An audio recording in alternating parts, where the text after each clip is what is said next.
أهلا وسهلا بكم. غرفة الويتنج روم has been opened، فإحنا بس بنستنى في الأول الناس كلهم يدخلوا علينا إن شاء الله. فبس أعطونا عدة دقيقة كده أو 50 ثانية بس. أهلا وسهلا بكم يعني معنا.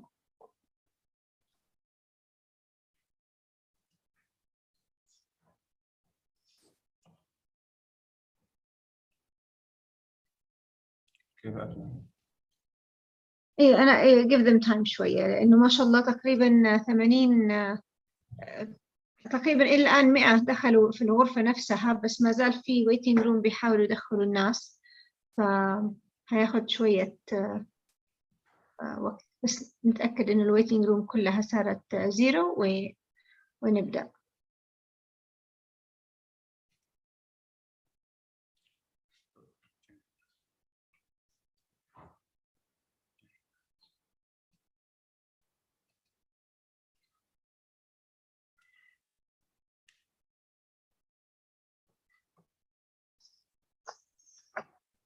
طيب أتوقع إنه ما شاء الله صار عندنا تقريبا 100 شخص على الwebinar. Let me just start by welcoming everyone. We thank you so much for joining us today for today's webinar. My name is Muna Abu Sulaiman. I'm a Saudi social impact investor, serial entrepreneur, and I hope also seen as a development leader. But I'm also on the advisory board of the Gerhardt Center, a center that is close to all of our hearts for the work that it does to enable social impact across the Arab world through academic, quantitative, qualitative research and training. Today, we are presenting AGFUND and the Sustainable Development Goals, presented by Dr. Nasser Al-Qahtani, the Executive Director of the Arab Gulf Program for Development, or AGFUND. This program is a regional organization that was established in 1980 by the initiative of His Royal Highness, the late Prince Talal bin Abdulaziz, and the support of leaders of the Gulf Cooperation Council, the GCC. AGFUND aims at the roots of human development problems, targeting all segments of society without discrimination. Dr. Al-Qahtani has been able to transform AGFUND from being an entity that only supports human development projects to becoming a sustainable institution with a leading role in the fields of early childhood development, civil society, women's empowerment, open education, and financial inclusion, at a time before these words were even in the lexicon for most organizations in this region. Al-Qahtani led AGFUND's team to establish the largest network of financial inclusion banks in the MENA region by creating banks in 9 countries, in addition to planning to establish 15 more banks in West and Central Africa, in cooperation with the Arab Bank for Economic Development in Africa, BADIA. For more than 25 years, Al-Qahtani has been a great advocate of sustainable development. He has worked tirelessly to develop the capabilities of micro, small, and medium enterprises and support the agriculture industry, smallholder farmers, through designing new tailored products and services. Before we get started, I'd like to let you know that all the attendees will have the opportunity to submit text questions to today's presenter, Dr. Al-Qahtani, by typing your questions into the chat box or raising your hand in the Zoom and addressing your questions directly to Dr. Nasser verbally after his presentation. You may also send your questions at any time during the presentation on email, and we will collect these and address them during the Q&A session at the end of today's presentation. طبعا قدمت الدكتور ناصر where he has so kindly agreed to do a small presentation for the attendees to explain the work of AGFUND, the history of it, as well as the future that he sees for its projects. أهلا وسهلا بك دكتور.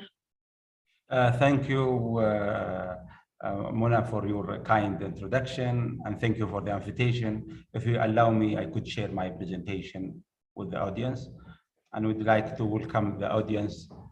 We thanking them, to participate in this very important, webinar. Which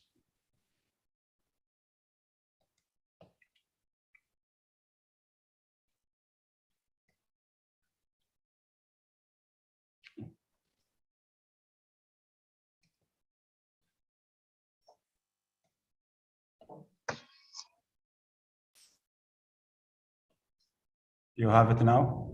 Yes.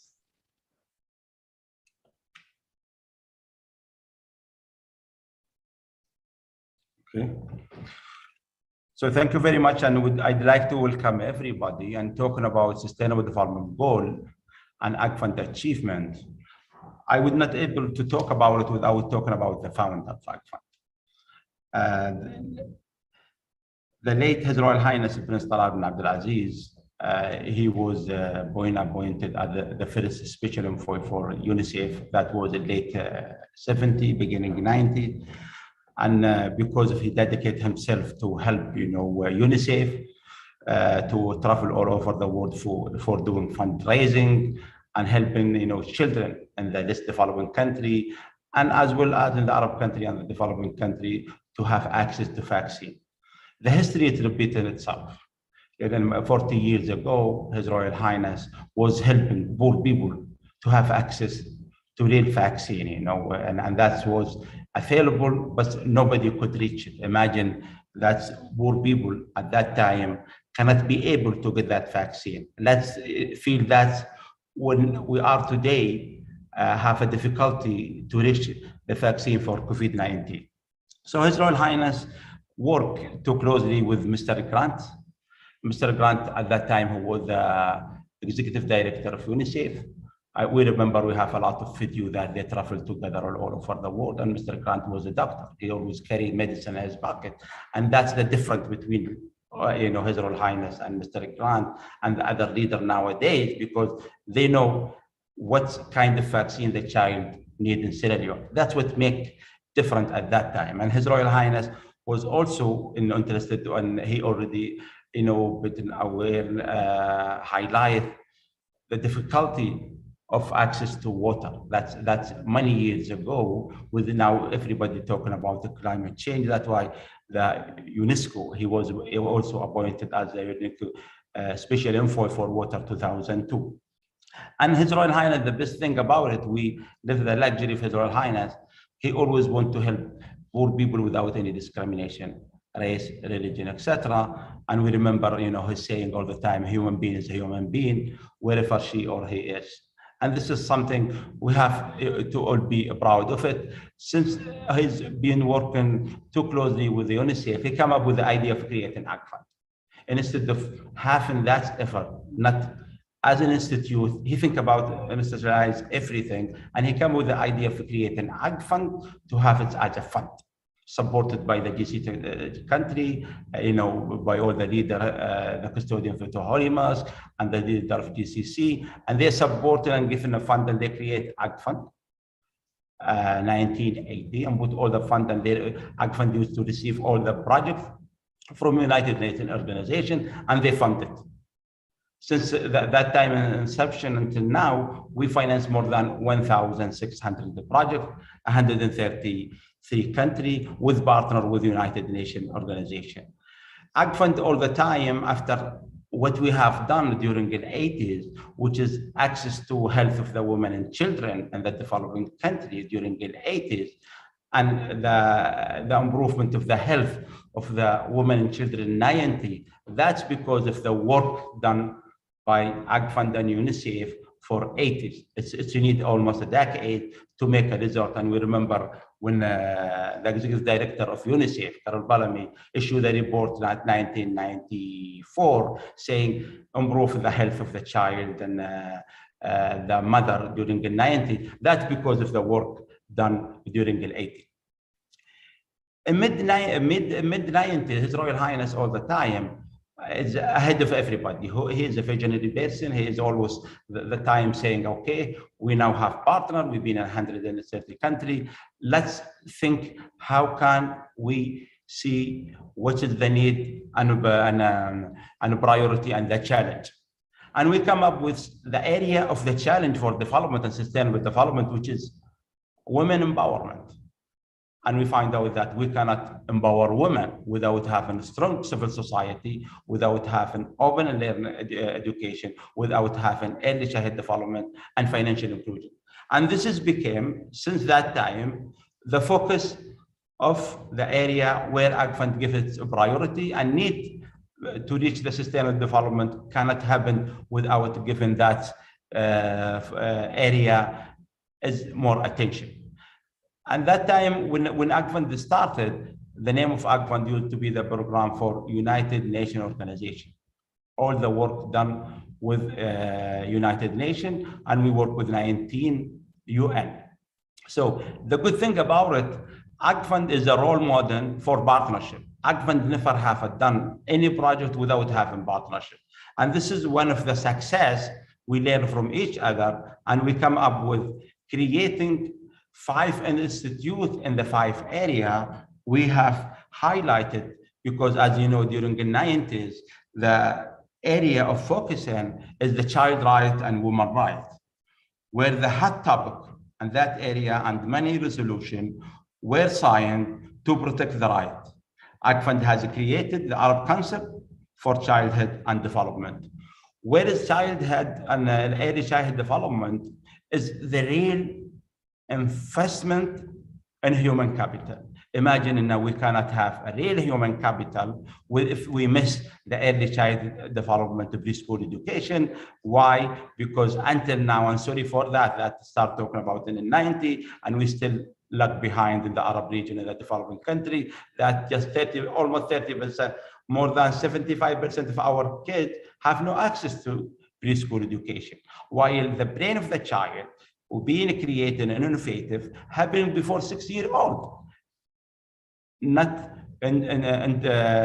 helping and having access to our children in the early age. That means we're missing a golden opportunity not to have our children being creative and innovative, and we miss that. And while we've been, helping and AGFUND and the Arab Council for Childhood starting helping government how they integrate preschool education with the education system and help them to create the curriculum. And this is in most of the Arab region. Sorry to say it, that most of the Ministry of Education at that time, and some of them continue the same, they think that early childhood development is something luxury, is not necessary. So we'd like to, insist that in this time, early childhood development is the real investment in human capital. So women empowerment, as you know, AGFUND support a project and activity that aim and empower women, especially economically and socially. So as you know, prerequisite to empower women to have a safe transportation and kindergarten.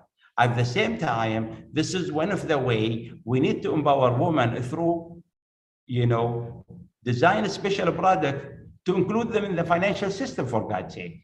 That's where, until now today, that women, most of the women have no access. Even if they have an account, they have no saving for their children. They have no access for, loan for kindergarten. They have no access of have microcredit, for God's sake, have no insurance for breast cancer and etc. So we cannot do this unless we include them in the financial system. And we cannot include them in the financial system if it's not affordable for them. And when we talk about affordability, it does not mean they have to pay for it.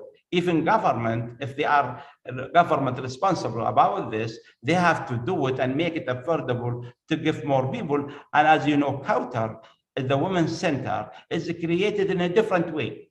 This is a regional NGOs. It's created with the blessing of the Arab League, because when we bring Arab League, the governments will be presented in the board of trustee. And this is where we need the public policy, the regional policy come from there for supporting women. At the same time, Qatar have the international United Nations member in that board, as well as the donor. So they open it differently. You will not find an institute that you find government, it's an NGO, but you find government in the seat, if they can, and you find donor, you find business sector, you find United Nations, you find NGOs. And this is what make Qatar as a clearinghouse. Now, if you go in Arabic, you find all the publication or the training courses available for all the NGOs as well as the government. And even in Qatar, they do have, and apply for the, Security Council when they say prevent women in the conflict area. That decision was happening in 2000. Qatar now have a manual and have a training courses for government, for NGOs, for private sector. And we did this when the conflict is happening. So Qatar is available today to even help women during the conflict and a crisis. Civil society, as you all know, without this is the third sector, and this is very important to have it as an advocate, to have it as in development, to have it as non-financial services. So we created the Arab Network for NGOs. That's Arab Network helping other NGOs to have a capacity building and training and all subjects, including sustainable development goal. We just launched in the Arab League the latest issue of supporting SDGs. And this is whole program is available now for all Arab NGOs in Arabic. How can they be train their NGOs and how they participate in sustainable development goal? Sustainable development goal is a responsibility for everybody. It's not limited for the government or private sector or NGOs. For everybody is responsible. Each one of us is responsible to play in way or another to help to achieve the SDG. Education. Dr. Nasser, قبل ما ننقل على education, I just make sure that the point that you said that everybody can join. How easy is it to join? And is there like do they just apply to the website? Because there's almost 150 people that are concerned with the NGO and civil society sector with us today, and I think this kind of resources is very important to them. Okay, shall I go? Mona? Okay, yeah. And if we look at the 5 focus area we cover, which is early childhood development, empower women, and civil society, there is a 2 challenging part, and we know when we noticed it during COVID-19, which is an open and distant learning, as well as financial inclusion. When we come up with the late 90s, when His Royal Highness come and say, let's study it with our partners. And our partner at that time, and this is something it's happening in 90. I didn't see it happening those days. That His Royal Highness with AGFUND have a good connection with the leader in the world.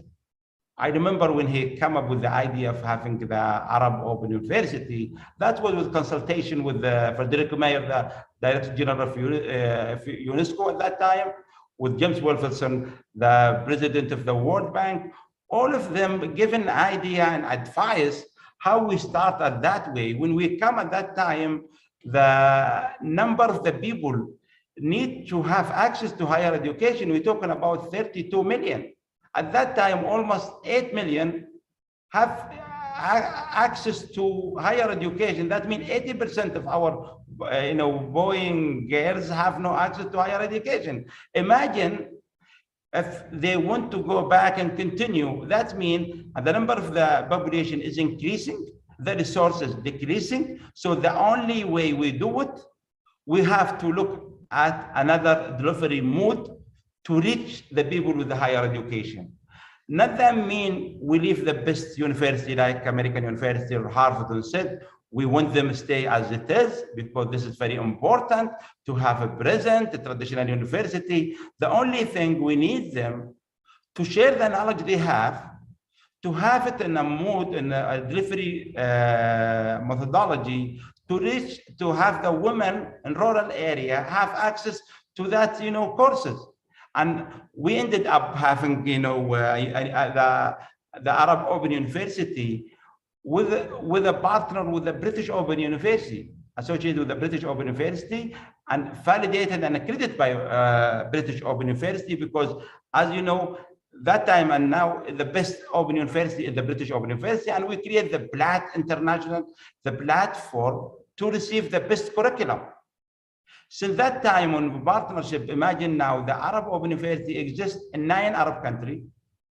Since that time until now, it started 2002, registered 264,000 have been admitted to the university. 60,000 graduated.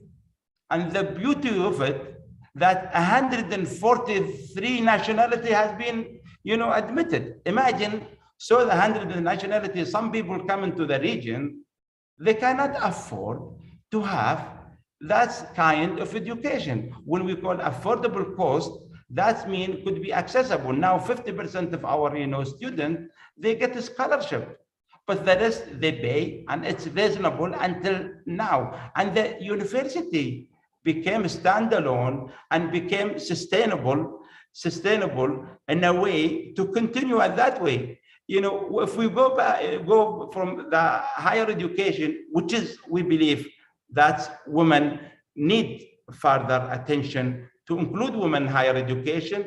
We look at the financial inclusion, which is more difficulty when we come up with this. And I remember when His Royal Highness mentioning that we need the Bank for the Poor, 1995.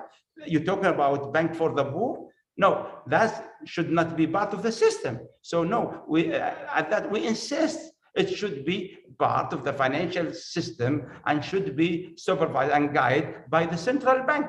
Nowadays, we have the microfinance bank in 9 countries. We have it in Yemen, Jordan, Sudan, Bahrain, Syria, Lebanon, Palestine, Mauritania, and Sierra Leone, and Jordan. And these banks already have an, total client of 1.3 million. And they distribute almost 120 million every year. And this is something with the partnership with the private sector. And by the way, we create that modality, and this is something I need to share it with even the academia. We come up with something called non-dividend company dedicated to solve a human problem.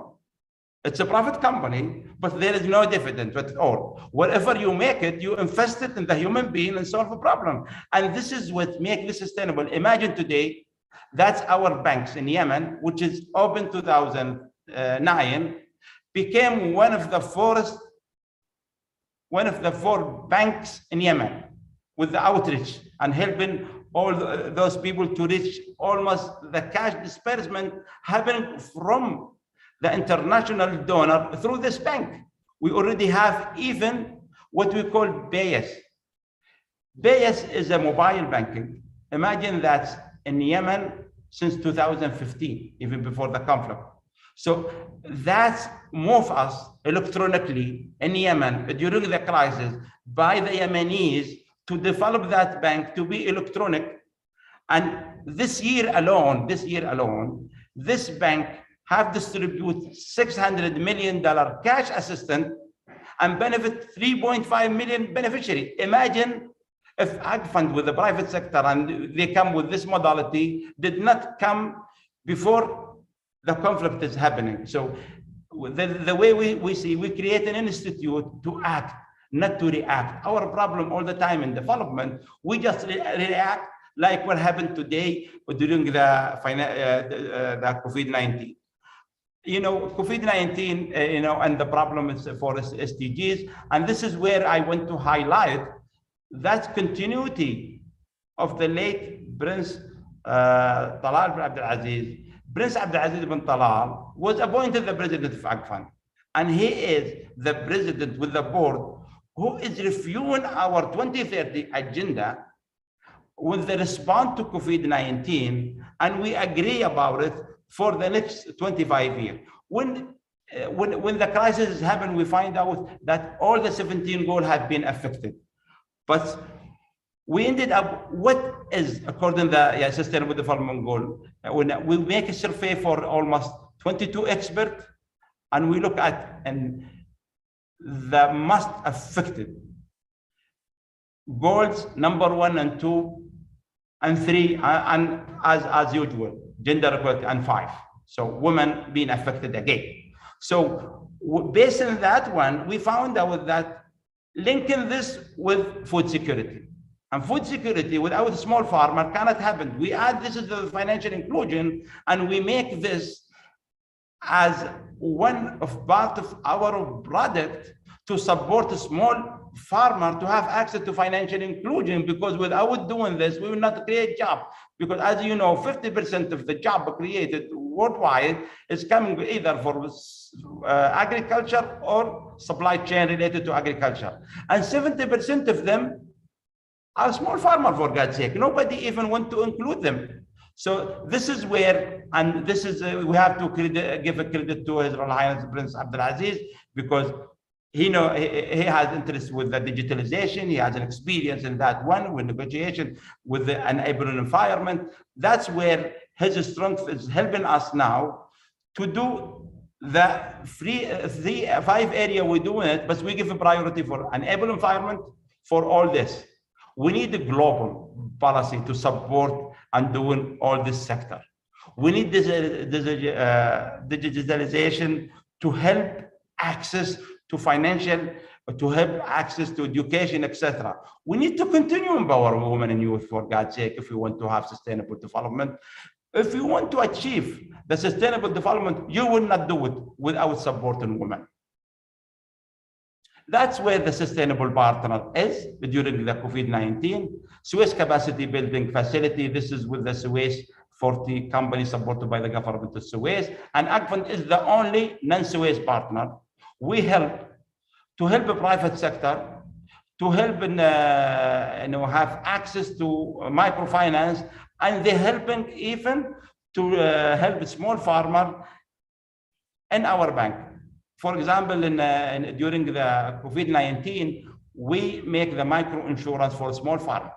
And now during the COVID-19, we have this technology, which is put that code with the seed when the small farmer buy it, and they take the code and put it in their mobile with the link with the weather index. The weather index gives them all the advice and tell them if there is rain or something, and if they want to continue and use that product for that season, you are entitled of giving insurance. You pay it with that one, and there is a lot of partnership is happening during that era. Where is our strategy, and there is where is the future? How are we doing for our partner and partnership? Women empowerment, as I mentioned, economically and socially. This is, without this, we cannot do it, and we cannot achieve women empowerment without having the financial inclusion include enable environment for financial inclusion. Central bank get to be aware that financial inclusion is a must. People just not, because everybody is an entrepreneur, you need loan to start business. No, we need to be included in the financial system to have it, to could be paid electronic, to send money, remittances, to do a saving, to buy micro insurance, and then you start business. You create your own. If you don't have saving, how you create your collateral? And this is one of the two. Open learning education. This is one of the ideas coming from our new president, Prince Abdulaziz. He wants to take the university, the Arab Open University, to be the global open university. And this is not going to be traditional. It's going to be just university to develop a curriculum. Nowadays, we work too closely with UNITAR.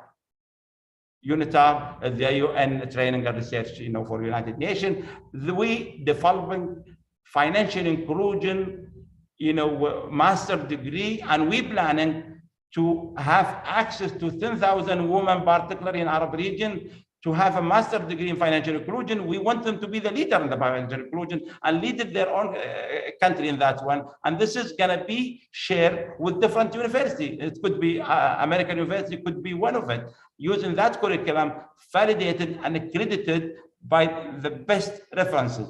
And of course, civil society, as you mentioned at the beginning, very important, as something we do want to miss, early childhood development.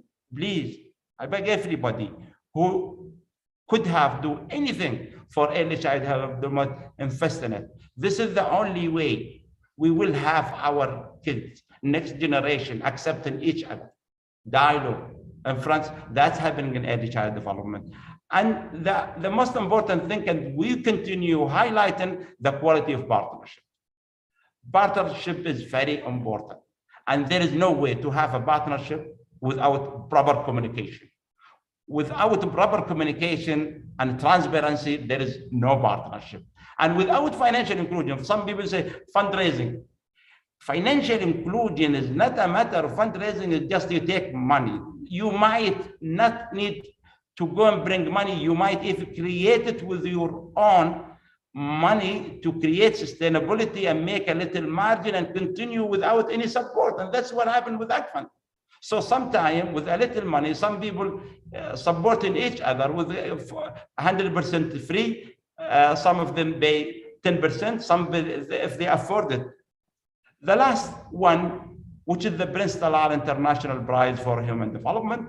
As you know, AGFUND used to have the AGFUND International Prize 1999, and it's named after His Royal Highness, after his pass away. That recognition and appreciation from the board and from the governments that what His Royal Highness is doing. And this is a kind of innovation tool to find out where is the best program. And this align with SDGs. This year was climate change. Last year was zero hunger. Before number 6, water and sanitation. Before that, education. And this is $1 million every year for 4 categories, for United Nations, an international NGO the organization, for NGOs, for government and social business, as well as individual. And this is one of the innovation and incubator to help to replicate it with others. With that, I'm back into you, Mona.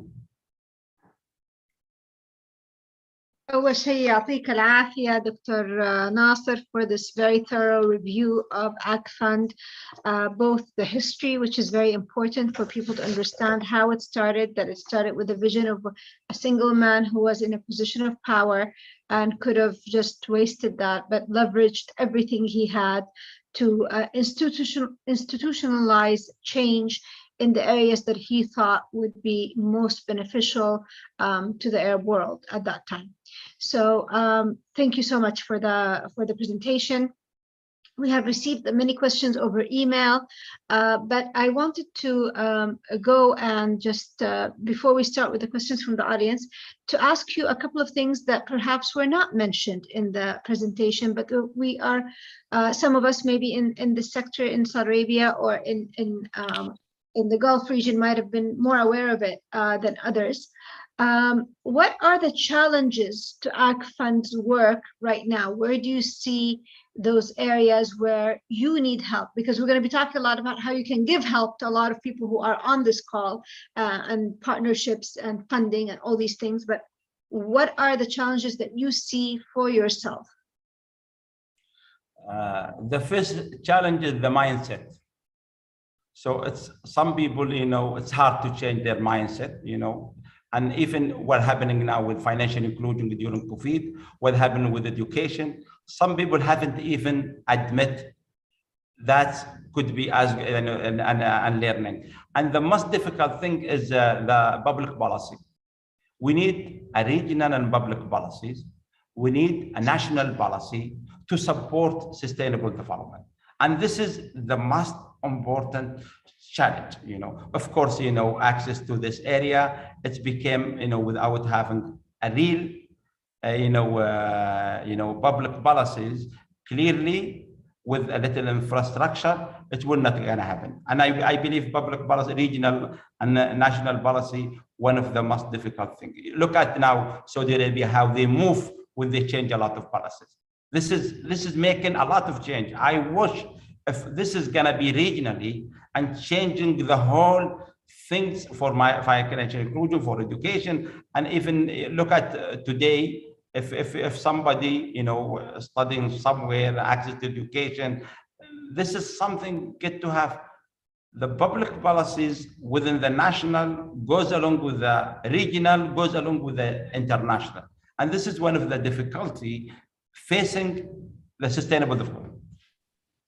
That's a very interesting take about the public policy. Thank you so much. We have received an email from Ustaz Ashraf Hamouda. He's the United Nations FAO Partnerships Officer for the GCC.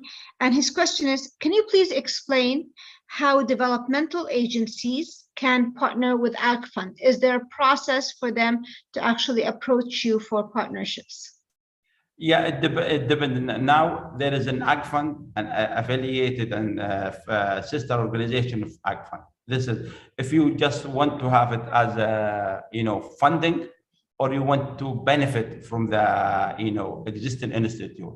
If you want to do something with the Arab Open University, you could contact AGFUND and we take you to Arab Open University. If you want to do something for women, you could even, you know, have access to all the information with the counter or with the center. If you need a funding, there is a, you know, a process, an application should be, you know, fulfilled, and see how can you be partnered with AGFUND. But you have to have a project, get to determine this project get to be sustainable when we finish, because working with AGFUND is not in sometimes you get in the fund and you said this is not a charity.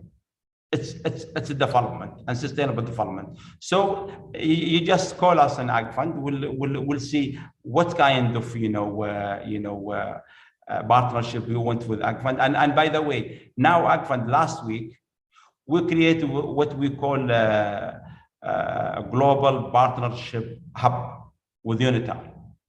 That's with UN. That's hub until 2030.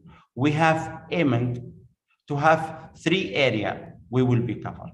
One, we will be targeting 1 million beneficiary to have access to financial education. At the same time, we will be targeting another 1 million to help them to respond to COVID-19. So as you know, they need upskilling and reskilling. So this is an area. The third one, which I mentioned during my speech, to empower 10,000 poor women to be a leader in the financial sector. MashaAllah. So we have a couple of questions from the audience. Dr. Dalia Wahdan, is it Amkan? Can you please, I know you have your mic on mute. Can you unmute? Okay, اتفضلي دكتورة داليا. شكرا جزيلا.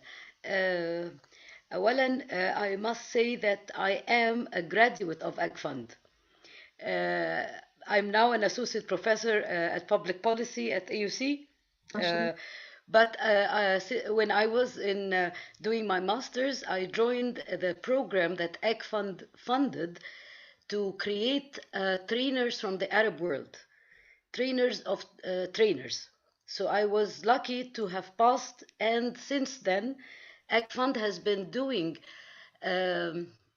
training of NGOs across the Arab world, which I was really lucky to have been part of delivering the program.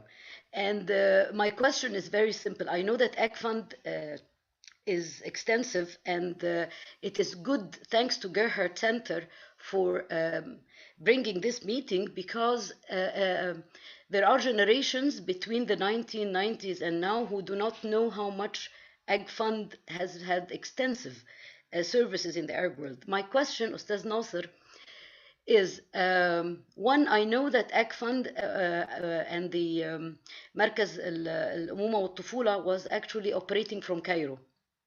It had its headquarters, I think, in Cairo. Number one, what are the challenges that NGOs in Egypt now face to continue partnering with AGFUND? Two, what are the programs that AGFUND has for Saudi Arabia particularly, that most NGOs in Saudi Arabia are shifting from pure charity work into development organizations? So They have developmental programs with interventions and programs that can actually have positive or negative impacts. So what is the plan that AGFUND has for the NGOs in Egypt and Saudi Arabia? Thank you. Thank you, Doctora. We're proud of you, Doctora. You've been, very supportive, and we know how you went through until you make your study. But responding to your question, ACD is still in Cairo and working too closely, and we work even with the government of Egypt, that we have the Early Childhood Development Center in 6 October that was created by AGFUND and UNICEF, and we hoping that with the Ministry of Education to make that regional. At the same time, we have the Arab Network, and this is in Cairo, and they have a lot of project training, capacity building in Saudi Arabia, in Egypt, and all over the world. And this is what makes AGFUND unique: create an institute to go and do this regionally and make it feasible. You so when you work in the Arab region, you're talking about 300 million. If you do one country, you might not do it, but if you plan to do it within 22 countries, that's what make it even feasible, what make you online. So the Arab NGOs is helping all Arab, and it's available for them even online. أهلا أستاذ سيدو نور. أظن بس كان في قبلكم دكتور قاسم غالب. I think he raised his hand. He has also asked a question about supporting startups and entrepreneurship hubs in fragile areas like Yemen. So if he can unmute himself, and if this is the question that he has, please go ahead. Yes, thanks a lot. Thanks, Mr. Nasser. You are one of our teachers. I'm Qasim Kamal, the Executive Director of Al-Amal Foundation. Riyadh Foundation is a foundation established by effort of Amal Bank and AGFUND and Bokshan Group. My question is in a place like Yemen, we need innovation intervention. So my question is, if you can help us, or AGFUND help us to build a startup or entrepreneurship hub. It included training and mentorship and consultant for youth and women. That's why I think it will be innovation with the financial services to complete financial inclusion and economic inclusion for the people. This is my question, and thanks again for this webinar. Thanks again for the information. Thanks again for the Mr. Nasser. الله يعطيكم العافية أستاذ قاسم. تفضل الدكتور ناصر. يا استاذ قاسم، يعني قلوبنا معاكم يعني، واحنا we support through Amal Bank and Riyadh Institute, and we continue. Yesterday we have a meeting with our partner UNDP. We talk about the same subject. We will be expanding and doing something. So as you know, now there is a priority in Yemen. Thanks God, now cash disbursement, we're doing great in it. Transfer money, we're doing great in it, through Al-Amal Bank, as you know. Access to energy through solar energy, we're doing great in that. AGFUND now, as you know, almost have 400, agent, 4,000 agents you could reach to have your cash money. We have our board meeting, 2 weeks ago. We mentioned that how can we do something to create a job in that area. We're hoping, because difficulty should not stop us not to do business. So we probably given a priority for small farmers to go work and fisher, and we give a priority for logistics as well. And we hope if you communicate with Amal Bank, and we will be even looking at what idea you want to implement it. We could even help you. Okay, I'm giving priority to the next person who raised their hand, but I have a lot of questions that came on my private chat as well as on email. So after Dr. Vinette, I will be going to those questions. Please go ahead, Dr. Vinette. Yeah, it was a wonderful presentation, and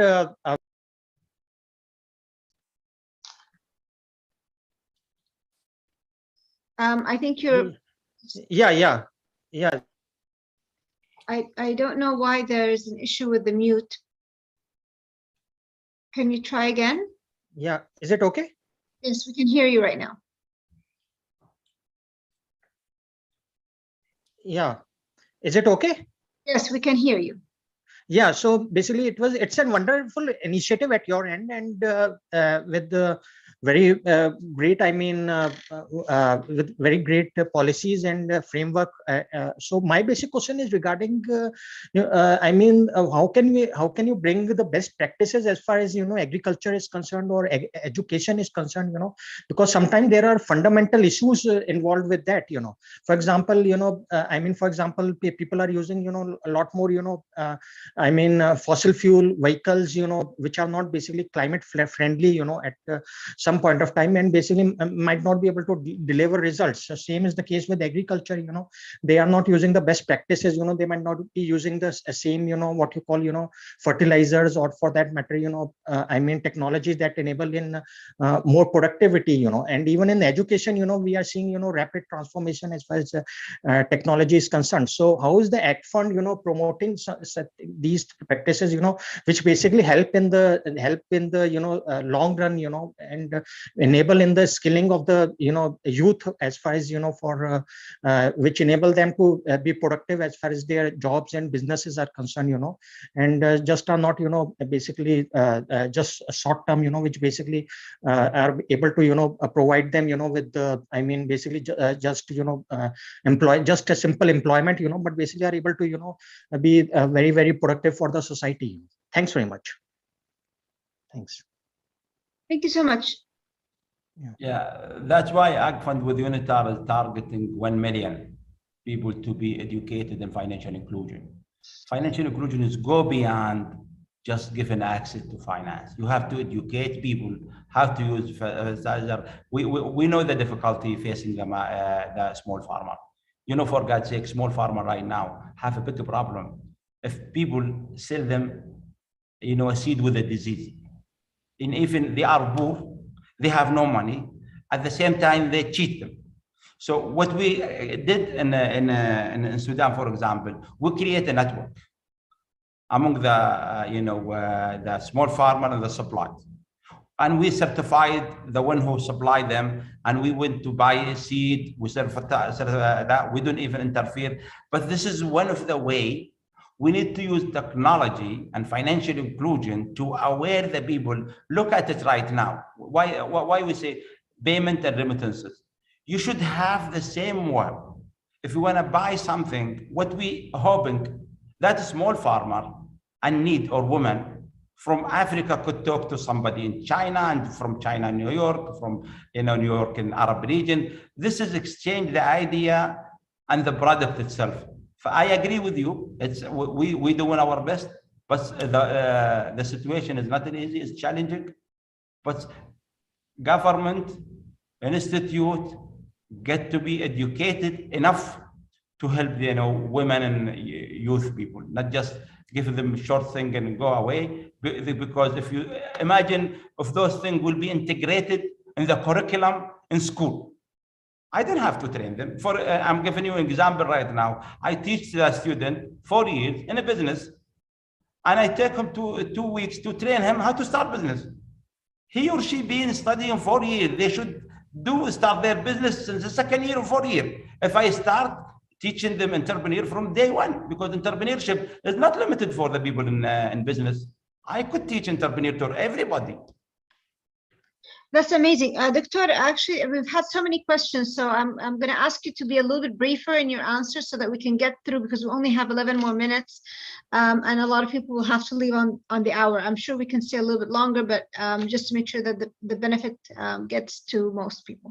So there was a question from an email from Dr. Rami Nasraween, and basically it's a similar question to other things that we've had, where they discussed how AGFUND was visionary in many ways, whether it is the Arab University going digital and not being in person way before all of this digitalization of education, whether it is the transmittance of Bank al-Amal, etc. What are the visionary things that you think AGFUND will be doing, if you're able to tell us?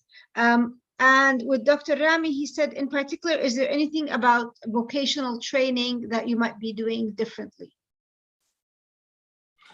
Yeah, thanks God, we know the continuity of the late Prince Prince Abdulaziz now is, thanks God, he had the same vision of Prince Talal, and he want to continue.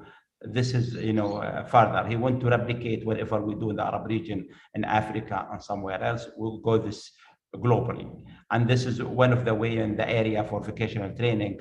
We and AGFUND, with the OCDs, with the coordination group, having a task force working in it for the last for the next 2 years.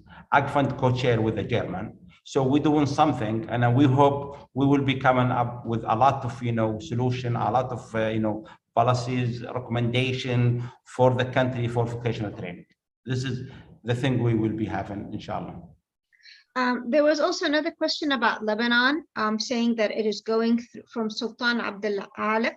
He's saying that how can you, is AGFUND helping keep sustainability in Lebanon, especially in this very bad situation that their economy is in? Is there any particular programs that are being directed towards Lebanon, or perhaps any other country that is, other than Yemen, since we covered Yemen, that AGFUND is directing extra help to? And how do you access that help? AGFUND already exists in Lebanon. We have the Amal, and we do have the Ibda Bank in Lebanon, and continue working with the private sector. And we have the Arab Open University, and continue working. We did not stop, even if the people couldn't pay, they, helping them during this situation. And we're trying to help in Lebanon, the situation. It's happening now. That's AGFUND. Where is happening in AGFUND now in Yemen, AGFUND in Syria, AGFUND in Lebanon, AGFUND in Sudan, AGFUND in Mauritania. So this is give us an experience, a unique experience. I hope it's not going to be repeated, because this has happened, inshallah, once in every 100 years. So we learn a lot during a crisis, and this is one of the things we have learned from late Prince Talal. When we have, we look at the challenges and opportunity. Imagine today how we do a new tool. How can we help other from distance? So we find out now most of the support coming to our bank in Lebanon from Yemen and from Jordan. We support them distantly from a lot of things for the bank as well as the university. Thank you so much, Dr. Nasser. There's a couple of other people who are on, have raised their hand. Let's allow Amr Abdullah, who had raised his hand first. Asking him to unmute right now so that he can ask his question. Sure. Thank you so much, Ms. Mona. Dr. Nasser, it's great to see you. We're proud partners of AGFUND as Education for Employment. We've been working with Dr. Nasser and his team for the last 3 years, supporting youth employment in Saudi and Bahrain, and doing a lot of activities together. So it's great to see you, Dr. Nasser. My question is about fintech. Where do you see fintech fitting within the work of Amal Bank and the financial inclusion and financial literacy efforts that you're currently leading with your team and spreading across the Arab region? Thank you, Omar, and nice to hear from you. Waiting for you. When are you coming to Riyadh? Inshallah, in May. I'm hoping to be there in May, inshallah, after Eid, Bismillah. Looking forward to meeting you in person. For fintech, now in Yemen, we're proud that we already have fully digital bank in Yemen. Our team in Yemen is helping to develop the fintech in Sudan. You could imagine that thing.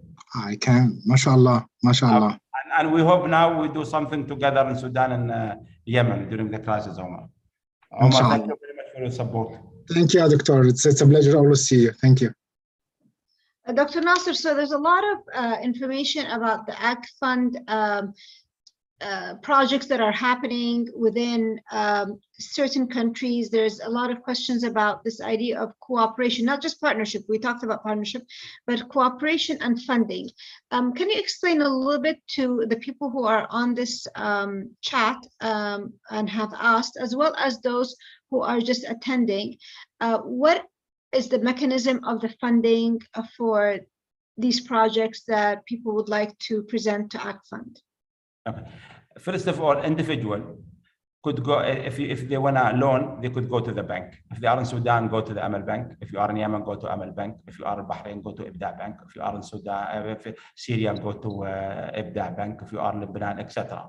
If you are individual, you want to apply for university, you go directly to the university. If you are in NGOs and you want to do capacity building, you could reach the Arab NGOs. If you have something for children, you could reach the Arab Council. If you need fund, you could directly talk to the AGFUND and fill the application. And by the way, you compete with everybody. We have 2 times a year. We have a board of director. They meet. We have to have an apply, and we receive all the project and we financing some of it. Not every project we receive it will be getting financed, but at least we could directly, because sometimes people need finance. They didn't know that they need the training. So we could even, let them go to have the training through the Arab NGOs. So basically twice a year, these projects are decided upon, so that there is a long wait time between application and getting the answers. Thank you so much. There's Dr. Huda Bakr also has raised her hand, so I will allow, I will ask our moderators and the team to unmute. Thank you. Dr. Huda, can somebody, yes, please go ahead. Thank you, Ms. Mona. Thank you, Mr. Nasser. I'm Huda Bakr, Director of Arab Network for NGOs, and I'm very proud to be one of the AGFUND regional developmental arms, which working on transforming Arab civil society towards sustainable development approach. Thank you, Mr. Nasser, for your comprehensive presentation.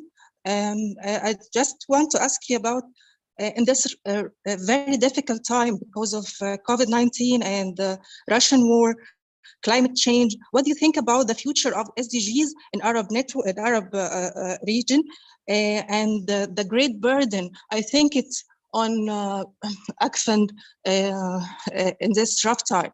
Thank you so much for joining.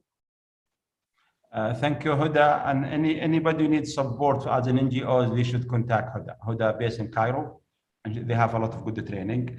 Huda, for answering SDGs, have a problem of COVID-19, and this is make more burden. When we started, there is a gap now is becoming bigger, and it's getting now worse. And let me just sympathize with women and girls in Ukraine, and what's happening in Ukraine and Russia and Afghanistan as well. This is something that's as a burden, and probably SDGs. Let's keep your finger crossed that we could achieve it, or at least achieve most of it. Let's work together and stop all the war. And believe me, if there is no war, we could achieve that goal easily. But if the war will continue, as you know, now if we send all the money in development, that will help SDGs.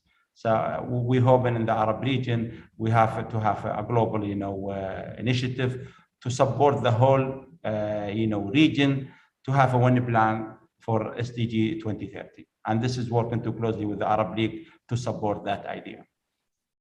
Thank you. الله يعطيكم العافية. في كمان أستاذ بدر الدين إبراهيم، تفضل.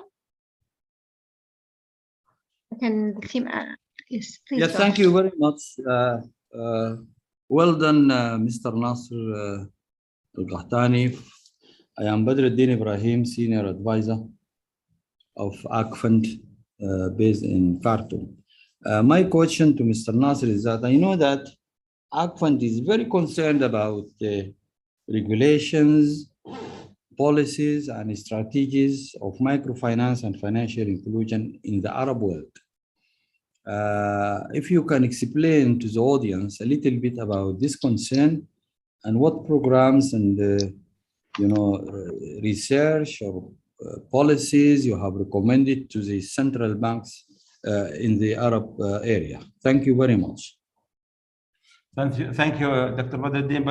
Dr. Badruddin is the former governor of Sudan. Thank you, and he's part of the team of AGFUND supporting with the central bank. The way we do it, you know, in Yemen and in Sudan, we probably have completed all the policy and regulation and the strategy. Now we just complete in Sudan, complete strategy with the international, with UNDP, with others. And now we have a request from,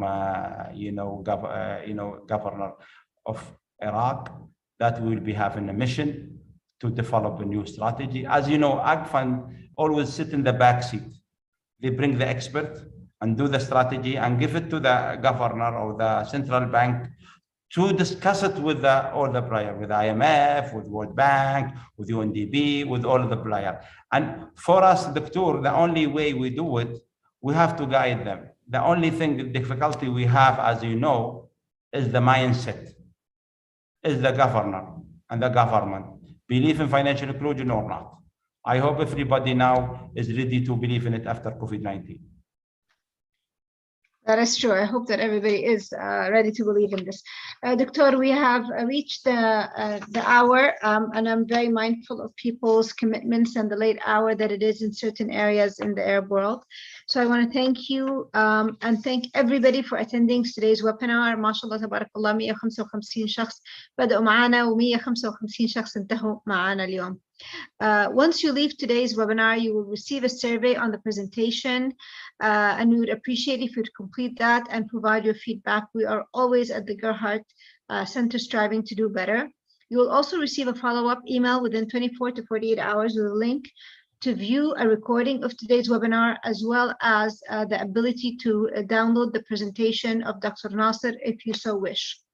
And please tune in into the next webinar of the Gerhardt Center on March 16th, which is on knowledge ownership for inclusive development by bottom of pyramids, POP, by Bilab Kitan Paul, the director of Narita Service Private Limited, global mentor of CTN, UN's Climate Innovation Lab of Asia and Africa. Specialized talk, but I think there's a lot of things that are really pertinent to today's society and the idea of inclusivity in development. And of course, on behalf of the Gerhardt Center, I would like to, and Dr. Ali Aouni, who has been amazing in trying to provide resources, support, information, knowledge, research, partnerships to the whole sector in the Arab world. We want to thank everyone for joining us today and have a great rest of your day, inshallah. ورمضان كريم عاد قربنا على رمضان. تسلموا جميعا. مع السلامة. Thank you, Mona. Thank you very much. Thank you very much. الله يعطيك العافية دكتور ناصر. احنا شو اسمه حطينا الزوم link for the registration in the chat. So if you didn't get an email, please just join the chat and you can join the next webinar and easily register for it. Let me see if there's anything else for any other housekeeping. No, there isn't any kind of housekeeping. دكتور الله يعطيكم العافية. يعني أتوقع إنه في بعض الناس لسه قاعدين معانا، فلو في أي أسئلة جديدة تفضلوا. حنقفل الريكوردينج من التيم، لكن مدام